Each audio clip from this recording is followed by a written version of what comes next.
I'm John Jarboe. I'm from Warren, Michigan. I was born to a bunch of Republican Polish Catholics with a hunting license in my little paw.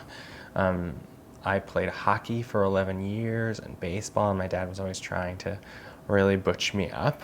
I was 14, going on 15, and I was in a hockey game, and I got checked in between two boys. It was a sandwich, but not a good kind. So I broke my arm, and I developed sports-induced asthma, which was very convenient. So I stopped doing sports, and I was also a singer. And they were doing Pippin the musical at my high school, and so I auditioned. I remember I played a head in the battle. There's like a body that sings, and then there's a head, and I was the head. My whole body was blocked off, and I was a singing head. I was terrified. I just remember looking up from that perspective at the guy who was playing Pippin, who was super cute and kind of queer, and all of these people dressed in fabulous costumes, dancing around. I mean, telling heteronormative stories in a really, really gay way, and feeling like this is where I belong, these are my people. So I invested in theater, and I thought theater was a safe space for me. And then I went through college at Michigan, and I moved to Philadelphia about 2009, and I really thought I had found my community and my space. I was working on a piece called The 24-Hour Bald Soprano, and I was in rehearsal one day, and I kept doing this scene, this husband and wife scene. I was playing the husband, unfortunately. And the director kept saying to me over and over again, "Can you make that? It's a little gay. Can you be a little less gay?" And this was a person that was thought of themselves as kind of hip and maybe a little bit queer themselves, so they felt like they could talk to me in that way. So I was running into a lot of those circumstances as someone who is transformative, but because of who I was or how I was perceived, people, directors would speak to me in a particular way too. They would either expect me to butch up, or they felt like they could talk about my identity in a way that I would understand as direction. I was playing the Scarecrow and Wizard of Oz at the Media Theater, and the head of the Media Theater had some grant money and some space and said, "Will you do a cabaret?" I didn't really know what cabaret was at the time. I thought, I don't want to just sing songs. I want to create something that feels more meaningful. And I started looking at World War II music.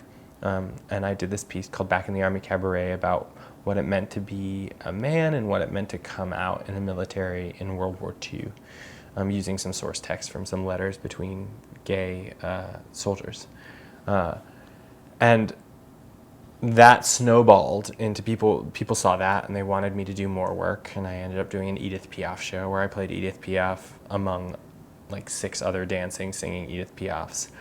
And someone that was working with my company at the time, who'd seen me in a ton of other things in Philadelphia before she saw me in the Bearded Ladies Cabaret, which is the company, she said to me, "I've seen you so many times in so many things, and I just didn't know who you were. I didn't remember you.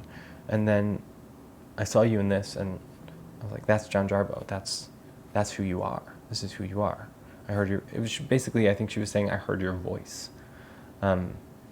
And I didn't even, what's amazing about this, I didn't even know that my voice wasn't being heard in the other projects until someone said, "That's your voice."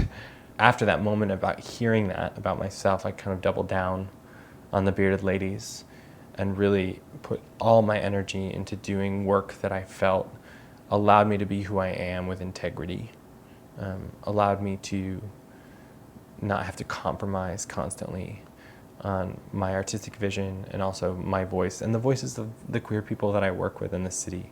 The Bearded Ladies is one of the only queer companies in Philadelphia for theater, and it's been really special to be part of that.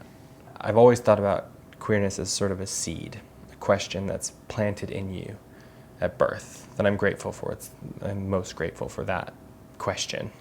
Maybe I'm not like my dad. Maybe I'm not like my mom. Maybe I'm not a Catholic Republican hockey player who hunts every year. Not that there's anything wrong with most of those things.